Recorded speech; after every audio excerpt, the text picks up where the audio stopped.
था एल्यूमिनियम की configuration, aluminium की कंफिगरेशन।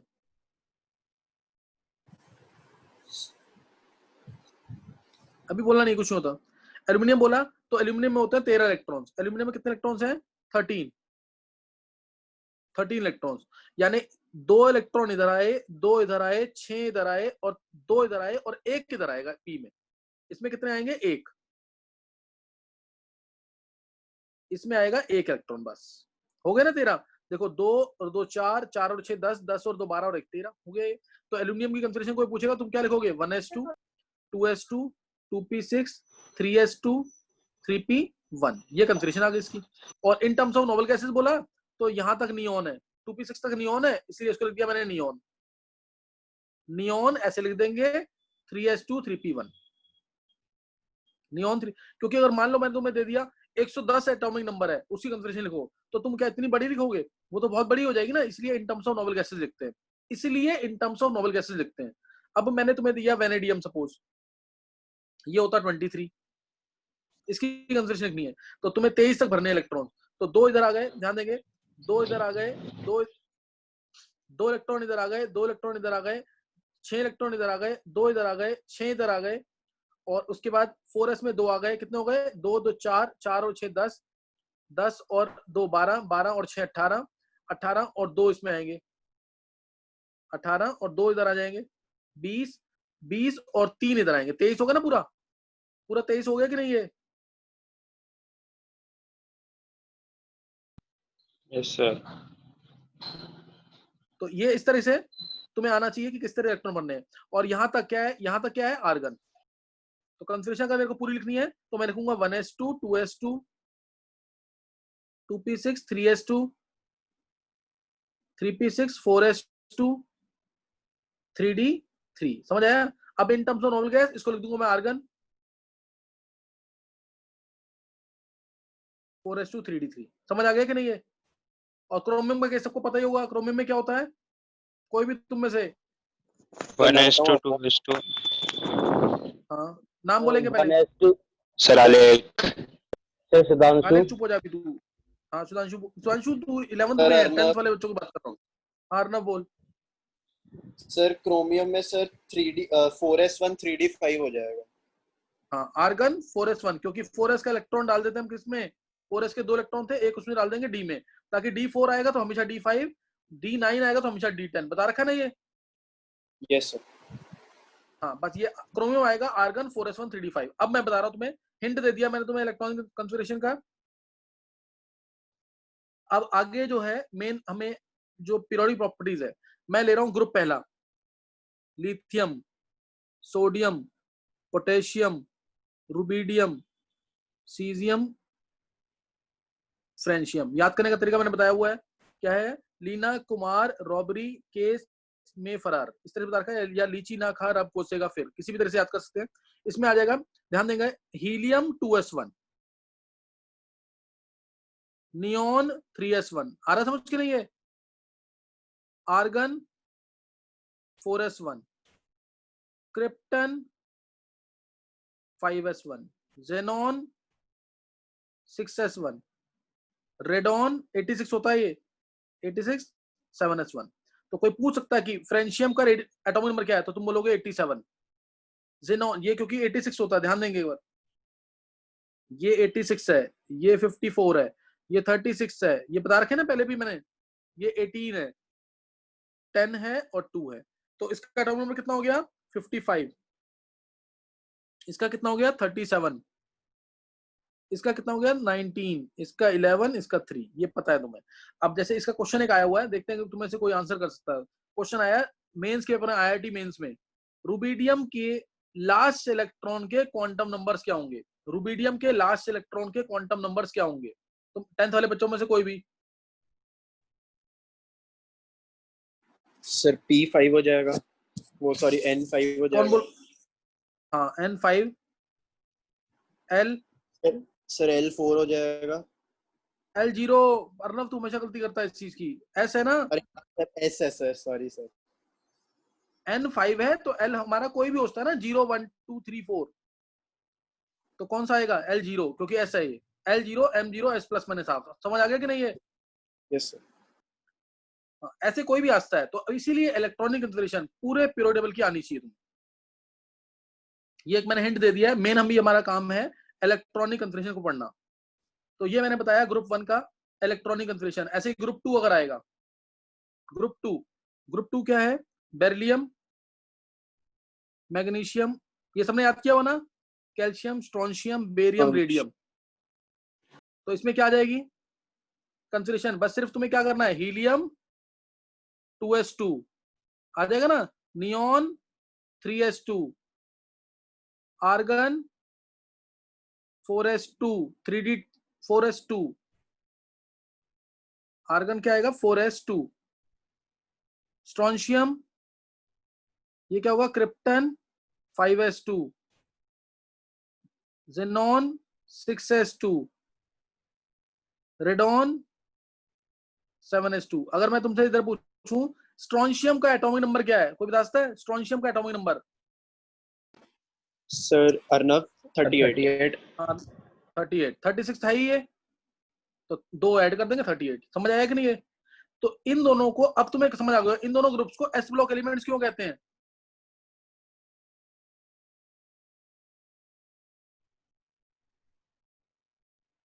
लास्ट इलेक्ट्रॉन कहां एंटर कर रहा है? S orbital. Last electron check करो कहां एंटर कर रहे हैं, एस में। तो इसलिए इनको एस ब्लॉक कहते हैं। इसकी जनरल इलेक्ट्रॉनिक कन्फिगरेशन को पूछेगा तो क्या बोलोगे, NS1। इसकी जनरल इलेक्ट्रॉनिक कन्फिगरेशन को पूछेगा तो क्या बोलोगे, NS2, जो लास्ट इलेक्ट्रॉन के में जहां लास्ट इलेक्ट्रॉन जा रहे हैं। तो एस ब्लॉक की जनरल कन्फिगरेशन क्या हो गई, NS122। नहीं समझ आया? नहीं समझ आया? आया सर। किसी को कोई डाउट तो नहीं है? मैंने ये सब पहले बताया हुआ है कि इनको अल्कली मेटल्स क्यों कहते हैं, क्योंकि इनके ऑक्साइड्स हाइड्रोक्साइड स्ट्रॉन्ग बेसिस होते हैं। इनको अल्कलाइन अर्थ मेटल्स क्यों कहते हैं? सर इनके क्योंकि इनकी ऑक्साइड्स ऑक्साइड्स अर्थ में मिलती हैं, अल्कलाइन अर्थ मेटल्स। लास्ट वाला एलिमेंट रेडियो एक्टिव होता है, हाफ लाइफ कम होती है, केमिस्ट्री ज्यादा पता नहीं होती इनकी। तो ये alkali metals, alkaline earth metals, alkali metals, alkaline earth metals. Alkali metals को प्लांट ऐश एलिमेंट्स भी कहते हैं। एस ब्लॉक समझ आ गया? ये जनरल कन्फिगरेशन समझ आ गई इसकी कि नहीं? नेक्स्ट नोट करेंगे पी ब्लॉक का। किसी को पूछना तो पूछ सकता, मैं नेक्स्ट पेज टर्न कर रहा हूं। अब है पी ब्लॉक के एलिमेंट्स, जैसे boron, aluminium, gallium, indium, thallium. Helium 2s2 2p1, neon 3s2 3p1, argon 4s2 3d10 4p1, krypton 5s2 4d10 5p1, xenon 6s2 4f14 4f भी आ गया इसमें, और poor screening effect 4f14 5d10 6p1। हाँ, अब इसमें configuration में किसी को डाउट है तो पूछ सकते हो। कन्फिगरेशन में किसी को कोई डाउट हो या समझ ना आया हो उसमें कुछ भी?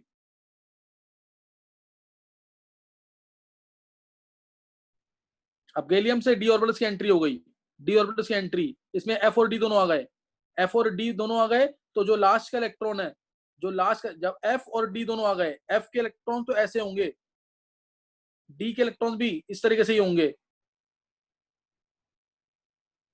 तो बाहर का जो इलेक्ट्रॉन है, बाहर का जो 6p इलेक्ट्रॉन है, वो बहुत पावरफुली अट्रैक्टेड होगा न्यूक्लियस से, क्योंकि ना तो एफ के इलेक्ट्रॉन्स ना ही डी के इलेक्ट्रॉन्स न्यूक्लियस को कवर कर पा रहे हैं, प्रोटेक्ट कर पा रहे हैं, स्क्रीन कर पा रहे हैं। इसलिए बाहर का इलेक्ट्रॉन बहुत पावरफुली अट्रैक्टेड होगा, बाहर का जो इलेक्ट्रॉन है बहुत पावरफुली अट्रैक्टेड होगा। कौन सा वाला, एस का, 6s का इलेक्ट्रॉन। 6p थोड़ा सा दूर होगा, वो कम अट्रैक्टेड होगा, ये बाहर निकल सकता है। 6s का इलेक्ट्रॉन जो दोनों हैं, ये दोनों बहुत पावरफुली अट्रैक्टेड होंगे न्यूक्लियस की तरफ। बस 6p का इलेक्ट्रॉन जो न्यूक्लियस की तरफ थोड़ा कम अट्रैक्टेड होगा, एक ही इलेक्ट्रॉन बाहर निकलेगा। अभी तुम्हें कन्फिगरेशन समझ आ गई मेन? बोलो, किसी को पूछना तो मैं पूरा ओपन करके लिख सकता हूं उसको।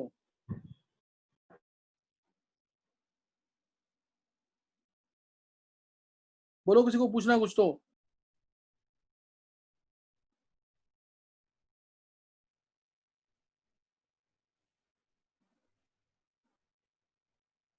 चलो अब ये समझ आ गया सब कुछ, मतलब boron, aluminium, gallium, indium, thallium. इसमें अब मैंने बताया this is boron family, boron family. अगर मैं तुमसे पूछता हूँ इसके अंदर सपोज थैलियम का एटॉमिक नंबर क्या है, थैलियम का एटॉमिक नंबर क्या है, फास्ट?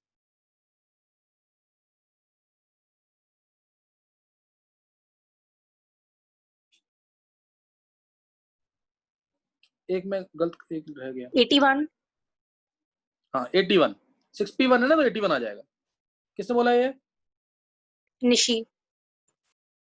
बहुत अच्छे निशी, 81 आएगा।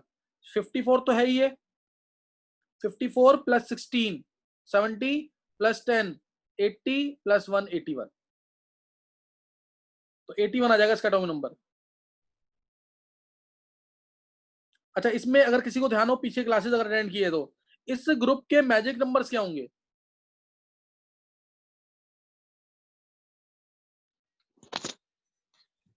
सर मैं बताऊं? हाँ ना बोल।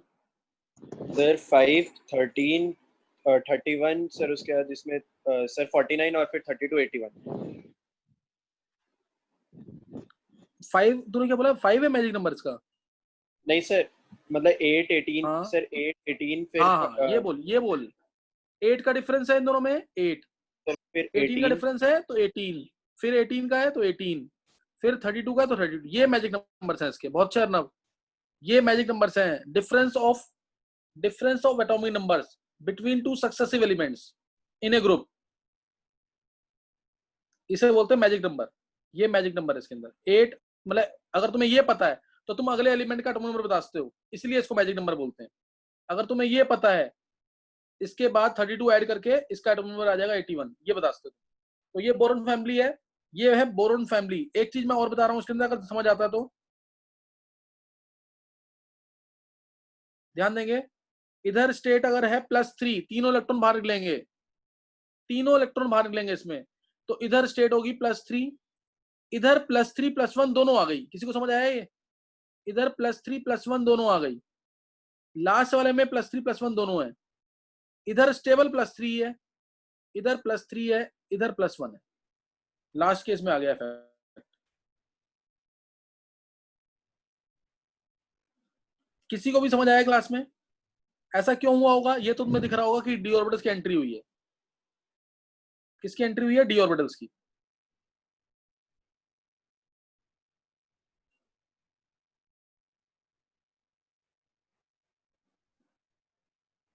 नहीं क्लियर? सर क्लियर है। नाम बोलो। अनन्या। अनन्या, तुम जो अभी 10th वाले बच्चों से पूछ रहा हूँ, 10th वाले बच्चों से। तो देखो एक बार देखेंगे, अगर कुछ समझ आता तो अच्छी बात है, नहीं तो छोड़ देंगे। मान लो गैलियम आया, गैलियम के अंदर 3D इलेक्ट्रॉन्स हैं, 3D के इलेक्ट्रॉन्स। थर्ड शेल है, ध्यान रखना, थर्ड शेल। कौन सा शेल है ये? Third shell. तो ये तो न्यूक्लियस के पास होगा पहले। 3D के इलेक्ट्रॉन न्यूक्लियस को ऐसे प्रोड्यूस कर रहे हैं। ये किसके इलेक्ट्रॉन्स है? 3D के। उसके बाद इसके ऊपर आएगा 4s के इलेक्ट्रॉन्स। ये 4s के इलेक्ट्रॉन्स, दो इलेक्ट्रॉन जो है ये न्यूक्लियस की तरफ बहुत पावरफुली अट्रैक्टेड होंगे। ये 4s ऐसे है। अब 4p के इलेक्ट्रॉन्स को, 4p का इलेक्ट्रॉन क्या न्यूक्लियस से अट्रैक्ट होगा? कम होएगा सर। किसी को पूछ, 10th वाले बच्चों में से किसी को पूछना है? ये गर्व, गर्व तेरे को समझ आया? ये गर्व, यस सर। देख थोड़ा बहुत भी समझ आ गया ना तो सफिशिएंट है इतना भी। 3D के इलेक्ट्रॉन्स हैं, थर्ड शेल था, न्यूक्लियस के पास होगा, इसलिए 3D के इलेक्ट्रॉन्स न्यूक्लियस के पास है अगर, तो वो तो न्यूक्लियस को कवर नहीं कर पाएंगे। क्यों? क्योंकि 3D के इलेक्ट्रॉन्स फैले हुए होते हैं, ज्यादा एरिया में होते हैं, डिफ्यूज होते हैं ज्यादा। इसलिए इसके ऊपर कौन सा सब शेल है? 4s, fourth shell. 4s के इलेक्ट्रॉन ज्यादा खींचे जाएंगे न्यूक्लियस की तरफ, 4p का इलेक्ट्रॉन कम खींचे। ये 4p का इलेक्ट्रॉन है, तो इसलिए ये इलेक्ट्रॉन भी बाहर निकल सकता है, ये इलेक्ट्रॉन भी बाहर निकल सकता है। तो स्टेट जो आएगी +3 भी होगी, +1 भी होगी। अभी स्टेबल क्या है? +3, यानी तीनों इलेक्ट्रॉन बाहर निकल सकते हैं, ये भी निकल सकते हैं, हालांकि अट्रैक्टेड थोड़े ज्यादा है, इसलिए +1 स्टेट भी आ गई। अब अगर आता है थैलियम, थैलियम के केस में क्या होगा? नहीं समझ आया तो छोड़ देना, बस तुम्हें इतना इतना रट देना कि क्या कहते हैं ये होता है ऐसा। अब थैलियम के केस में क्या हुआ? ये है 4f न्यूक्लियस के बिल्कुल पास, क्योंकि फोर्थ शेल है। फिर 5d, ये 4f, ये मान लो ऐसे, ये 4f है बिल्कुल न्यूक्लियस के पास। फिर आया 5d, 5d आया थोड़ा सा बड़ा, थोड़ा सा शेल का साइज बड़ा है, लेकिन ये ऐसे होंगे, ये 5d आ गया, 5d आ गए। अब है 6s2 पहले, फिर 6p1, ये 6 शेल है ना, 6 शेल में भी किसके इलेक्ट्रॉन पास होंगे, s के, ये s के इलेक्ट्रॉन, ये तो इतने ज्यादा पावरफुल s के इलेक्ट्रॉन जो हैं, ये ऐसे, ये s के इलेक्ट्रॉन से 6s के, ये बहुत पावरफुली अट्रैक्ट होंगे न्यूक्लियस की तरफ, ये तो बाहर निकलेंगे ही नहीं। और ये 6p का इलेक्ट्रॉन, अब इसको कवरिंग कौन दे रहा है, 6s के इलेक्ट्रॉन, 6s के इलेक्ट्रॉन न्यूक्लियस को कवर कर लेंगे बिल्कुल, 6p का इलेक्ट्रॉन अट्रैक्टेड बिल्कुल नहीं होगा, तो अब एक ही इलेक्ट्रॉन बाहर निकलेगा एटम से, एक ही इलेक्ट्रॉन बाहर निकला, इस वजह से इसकी स्टेट +1 ही स्टेबल है, +3 आएगी ही नहीं। 10th वालों को कुछ भी पता लगा इसमें कि नहीं? नहीं पता लगा ना, तो इतना याद कर लेना, मेरे लिए ये ज्यादा अभी इंपॉर्टेंट नहीं है, बस तुम्हें ये याद हो जाए, +3 स्टेट, +3 स्टेट, +3 का मतलब 3 इलेक्ट्रॉन जा सकते हैं बाहर, +1 मतलब एक ही इलेक्ट्रॉन बाहर जाएगा। 10th वाला बच्चा कोई रिस्पॉन्स करेगा? अर्नव? सर क्लियर है सर, थोड़ा बहुत क्लियर है। एक स्वयं भी है बच्चा इसमें, स्वयं?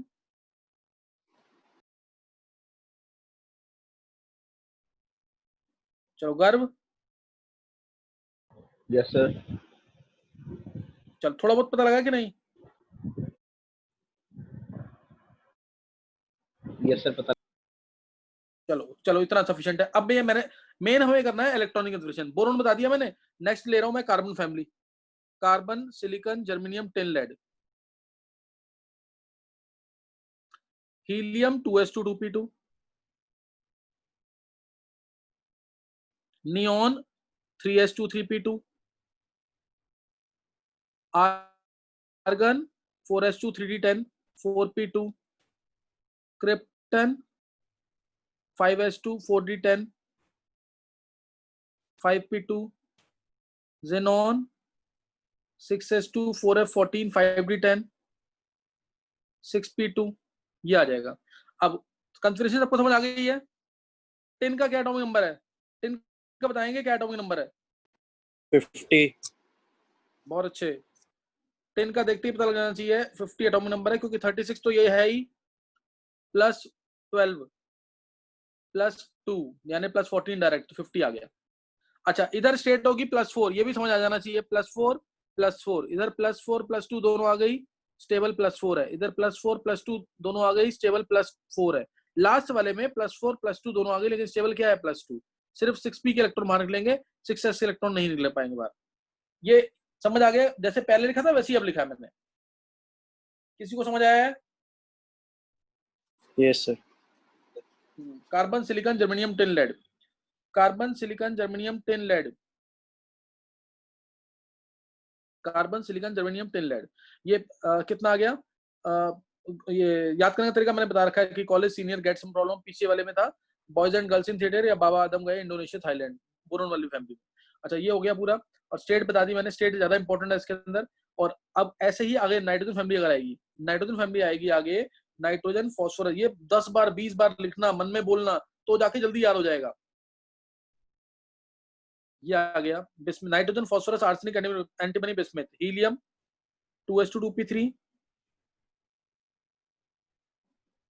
Neon 3s2 3p3, argon 4s2 3d10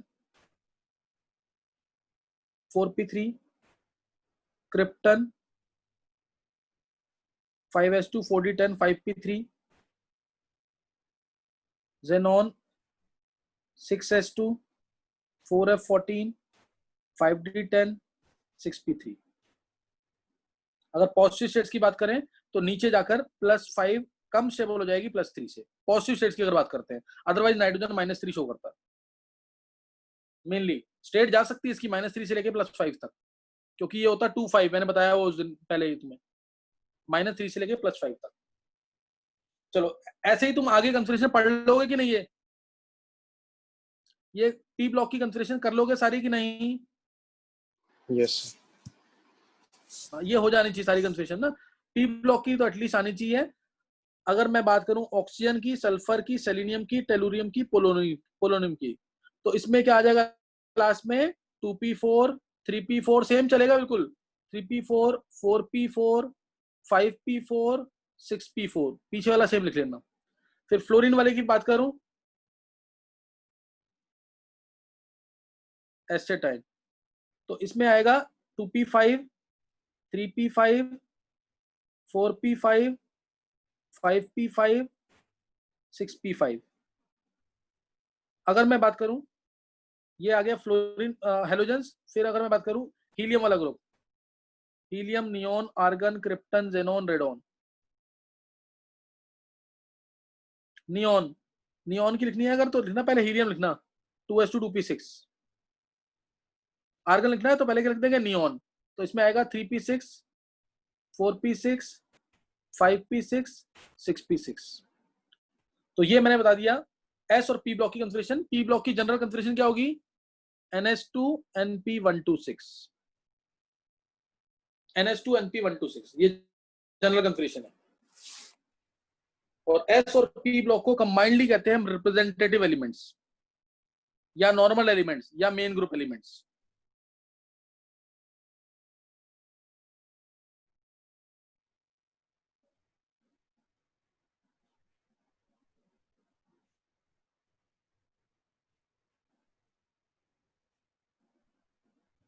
note कर लिया पूरा?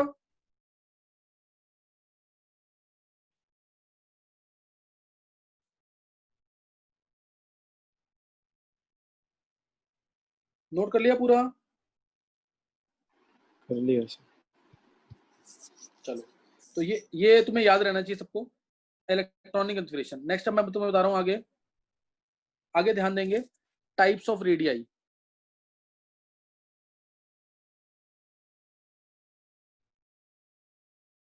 जैसे अगर मैं बात करूं किसी भी एटम का रेडियस, ये एटम है, इसका रेडियस क्या होगा?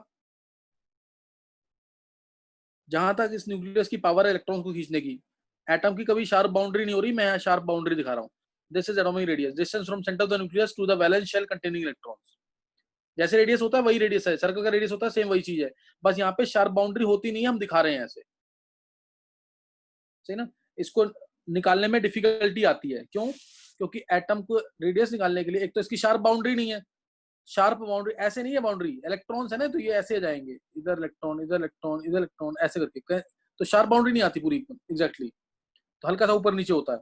दूसरा, अगर मान लो मेरे को किसी का भी रेडियस निकालना है, सपोज मैंने कोई भी कंपाउंड लिया से कोवलेंट कंपाउंड MgCl2, इसमें मेरे को अगर Mg का रेडियस निकालना है तो मेरे को उसको अलग करना पड़ेगा क्लोरीन से, तब जाके रेडियस निकलेगा इसका। तो इसलिए बहुत सारे रीजन है, मैंने रीजन सारे दे रखे हैं इसके अंदर जो हमारे मेन लेक्चर्स हैं कि एटॉमिक रेडियाई निकालने में डिफिकल्टी क्यों आती है। अब टाइप्स ऑफ रेडियाई में हम स्टडी करेंगे कोवलेंट रेडियाई और van der Waals radii, mainly covalent radii और वैन डेर वाल्स रेडियाई, मतलब समझेंगे इसका, covalent radii, van der Waals radii. अब ध्यान देना, जैसे अगर मैं तुमसे बोलता हूँ H2, तो तुम ये बनाते हो, H क्या है? 1s1, दूसरा H क्या है? 1s1, ये बनाते हो, और 1s1 ये शेप, ये इसमें एक इलेक्ट्रॉन, 1s1 ये शेप, इसमें ये इलेक्ट्रॉन। जब ये दोनों इलेक्ट्रॉन, जब दोनों s, ये 1s1 है, ये 1s1 दूसरे हाइड्रोजन का, ये एक हाइड्रोजन का, ये दूसरे हाइड्रोजन का, जब ये पास आएंगे containing electrons with opposite spins, तो ये एक पार्शियल ओवरलैपिंग होती है, स्पिन ऑपोजिट होनी चाहिए, पार्शियल ओवरलैपिंग होती है, और ये बॉन्ड बन गया, ये this is hydrogen molecule, this is H2, ये H था, ये भी H था, ये H2 है। तुमने 9th-10th लेवल पे ये किया हुआ है, H के पास एक इलेक्ट्रॉन, दूसरे H के पास एक इलेक्ट्रॉन, ये इधर शेयर किया इसने, ये इधर इसने शेयर किया, और बन गया HH बॉन्ड। एक इलेक्ट्रॉन शेयर हुआ है, अगर एक इलेक्ट्रॉन शेयर हुआ है तो सिंगल बॉन्ड, इसको सिग्मा बॉन्ड भी कहते हैं, सिंगल बॉन्ड है, सिग्मा बॉन्ड भी कहते हैं। इसमें किसी को डाउट है तो पूछ सकता है मेरे से कोई, फिर बताऊंगा तुम्हें कोवलेंट रेडियाई क्या है। दोबारा समझना है, दोबारा समझ लो।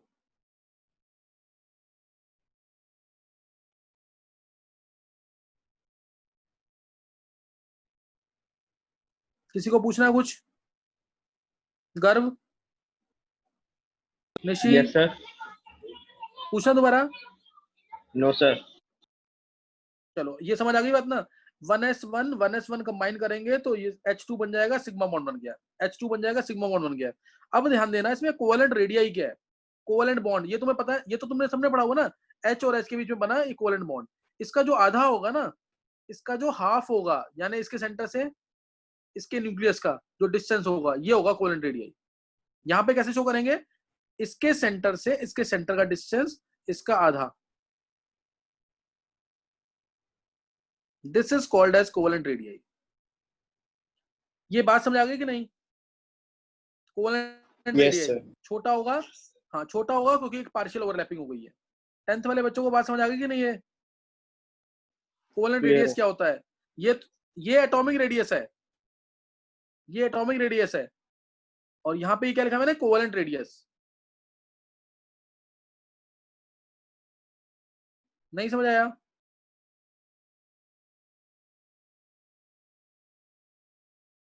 नहीं समझ आया ये।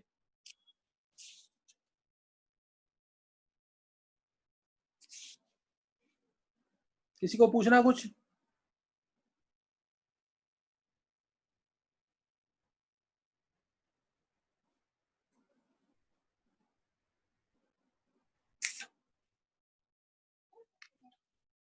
चलो ध्यान देंगे फिर।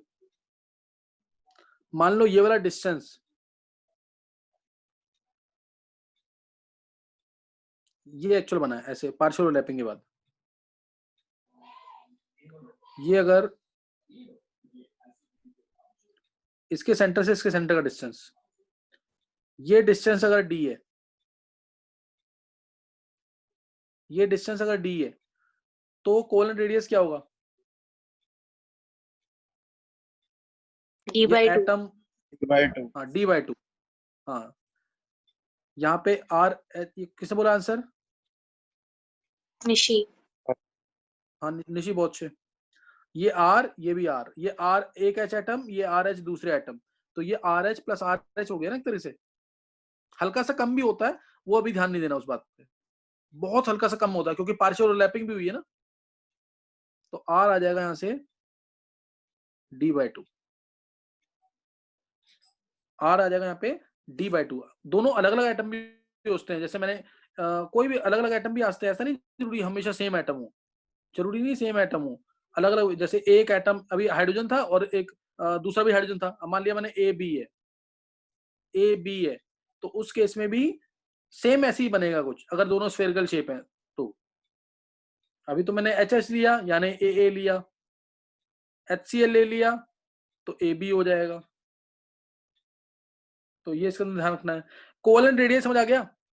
कोवेलेंट बॉन्ड स्ट्रांग होगा या वीक होगा, सर स्ट्रांग होगा। बहुत स्ट्रांग होगा क्योंकि एक पार्शियल ओवरलैपिंग हुई है, इसलिए कोवेलेंट बॉन्ड बहुत स्ट्रांग होता है।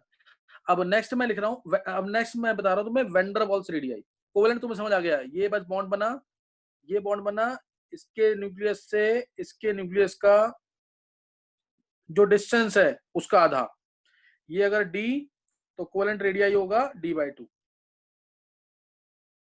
Half of the distance between the nuclei of two bonded atoms. Next note करेंगे वैन डर वाल्स रेडियाई।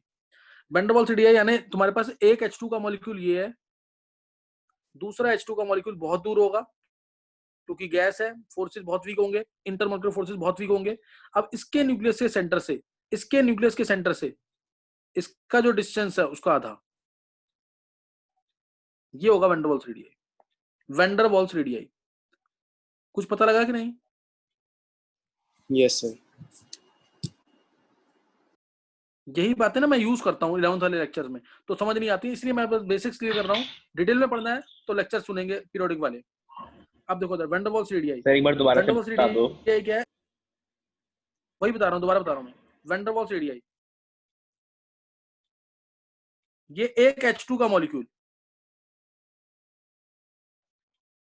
ये ले लिया मैंने,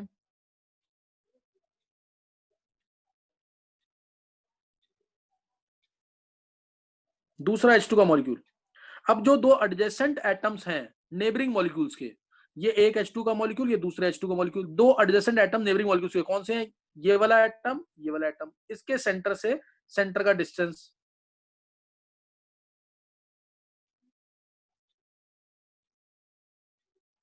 इसका हाफ, ये वैन डर वाल्स रेडियाई है। नहीं समझ आई बात अब भी?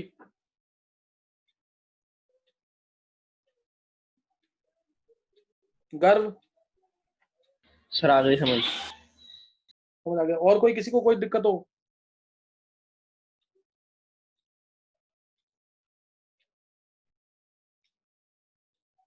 किसी को कोई प्रॉब्लम हो?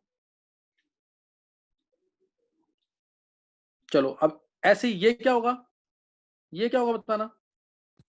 सर वीक होएगा van der Waals radius. Van der Waals radii बहुत वीक हो, वैन डर वाल्स रेडियाई बड़ा होगा और फोर्सेस वीक होंगे, ये बोलना। ये कौन सा रेडियस है इधर जो बनाया मैंने? Sir covalent. कोवेलेंट। हाँ, ये कौन सा होगा इधर भी? कोवेलेंट।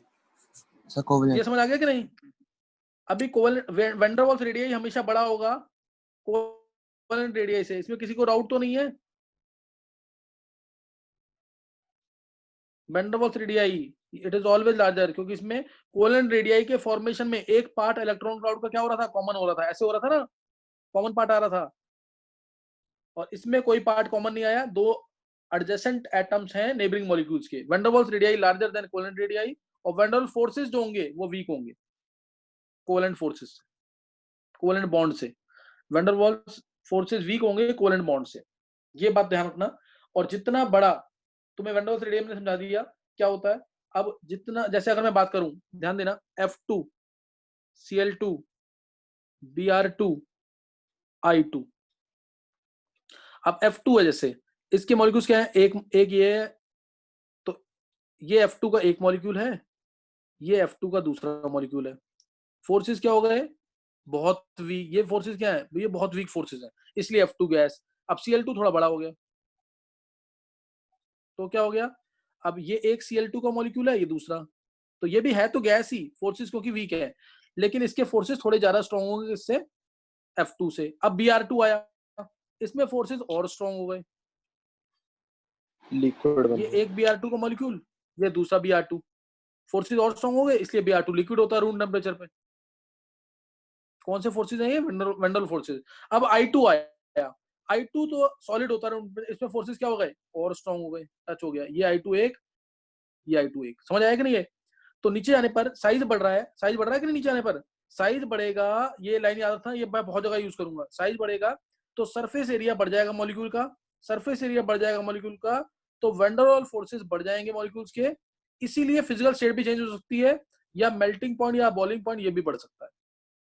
फिजिकल स्टेट चेंज हो गई यहाँ पे। फ्लोरीन क्लोरीन गैसेज होती हैं, Br2 लिक्विड है, और I2 is the only solid at room temperature इसके, इस ग्रुप में।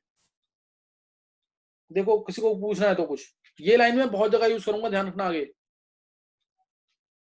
साइज बढ़ेगा, सरफेस एरिया बढ़ेगा, सरफेस एरिया बढ़ेगा तो वैन डर वाल्स फोर्सेस बढ़ेंगे, और उससे मेल्टिंग पॉइंट बॉइलिंग पॉइंट बढ़ सकता है, और साथ में फिजिकल स्टेट भी चेंज हो सकती है। F2 और Cl2 गैसेस हैं, Br2 लिक्विड है, I2 सॉलिड है रूम टेम्परेचर पे। सर हम इसी चीज को फर्स्ट ग्रुप के अंदर यूज कर सकते हैं कि सोडियम पोटेशियम सॉफ्ट है। उसमें मेरी बात सुन, उसमें ना फोर्सेस नहीं है वैन डर वाल्स फोर्सेस, उसमें तो मेटेलिक बॉन्ड्स है ना। अच्छा हाँ सुन मेरी यस। बात, ये बात समझ आ गई कि नहीं, ये जो मैंने बोला इधर। Yes sir. हाँ, उसमें देख क्या है, उसमें ना वो समझाना थोड़ा टफ हो जाएगा। उसके लिथियम है, सोडियम है, पोटेशियम है, रुबिडियम है, सीजियम है, इनमें क्या होगा, मेटेलिक बॉन्ड्स होंगे। कैसे बनता है, एक हिंट दे रहा हूँ, अगर समझ आ जाता है बहुत अच्छी बात है। मेटेलिक बॉन्ड कैसे बनता है, जैसे एक सोडियम एटम है, ये इलेक्ट्रॉन लूज करेगा, इसे बोलते हैं कर्नल। पहले तो ये ध्यान रखना है, पॉजिटिवली चार्ज स्पीसीज को क्या बोलते हैं, कर्नल। ऐसे मिलियन ऑफ सोडियम एटम्स होंगे जो इलेक्ट्रॉन लूज करेंगे, होंगे कि नहीं? Yes sir. जो सोडियम है, पोटेशियम है, ऐसे मिलियन ऑफ सोडियम एटम्स होंगे जो इलेक्ट्रॉन लूज करेंगे। अब एक Na+ जितनी इसकी पावर है, जितना इसका पोटेंशियल है, दूसरे के इलेक्ट्रॉन को ट्रैक करेगा, ट्रैक नहीं? ये 3 डायमेंशन होगा, ऊपर से भी, नीचे से भी, लेफ्ट से भी, राइट से भी, हर जगह से ट्रैक करेगा जितनी इसकी पावर है। स्फेरिकल ऐसे बन जाएगा कुछ। ऐसे ही दूसरा सोडियम प्लस भी होगा, दूसरा सोडियम, ऐसे बहुत सारे होंगे ना सोडियम प्लस, तो मैं 2 ही ले रहा हूं इधर। इसकी भी कुछ पोटेंशियल होगी, और हो सकता है कुछ इलेक्ट्रॉन्स दोनों सोडियम प्लस के लिए क्या रहे, कॉमन रहे। ये बात समझ आ रही है कि नहीं जो मैं बोल रहा हूँ? Yes sir. दो सोडियम प्लस के बीच में अट्रैक्शन ऐसे होगी। अब इन दोनों के बीच में अट्रैक्शन होगी कि नहीं? क्योंकि इसके वाले इलेक्ट्रॉन जो थे वो इससे भी अट्रैक्टेड थे, इसके वाले जो इलेक्ट्रॉन थे वो इससे भी अट्रैक्टेड थे, तो दोनों में एक फोर्स आ गया, इसको बोलते हैं मेटेलिक बॉन्ड। और मेटेलिक बॉन्ड की स्ट्रेंथ नीचे आने पर क्या करती जाएगी? वीक होती जाएगी, क्योंकि साइज बढ़ रहा है, इलेक्ट्रॉन की अट्रैक्शन कम होगी, मेटेलिक बॉन्ड की स्ट्रेंथ वीक हो जाएगी। इसी वजह से लिथियम बहुत हार्ड है।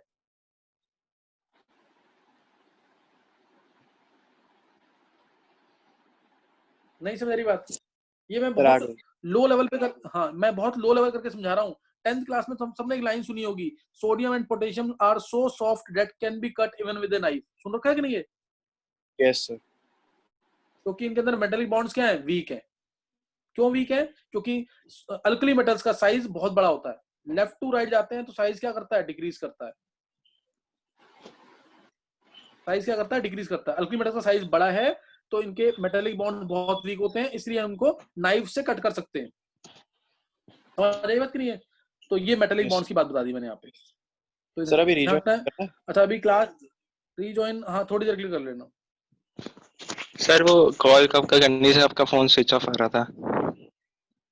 अरे मैंने तेरे को किया कॉल, तू उठाता ही नहीं है। आलेख। अच्छा ओके सर, अभी उसी पे कर लूंगा। हाँ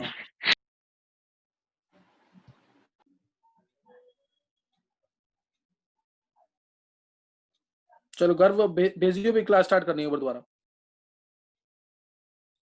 ओके सर।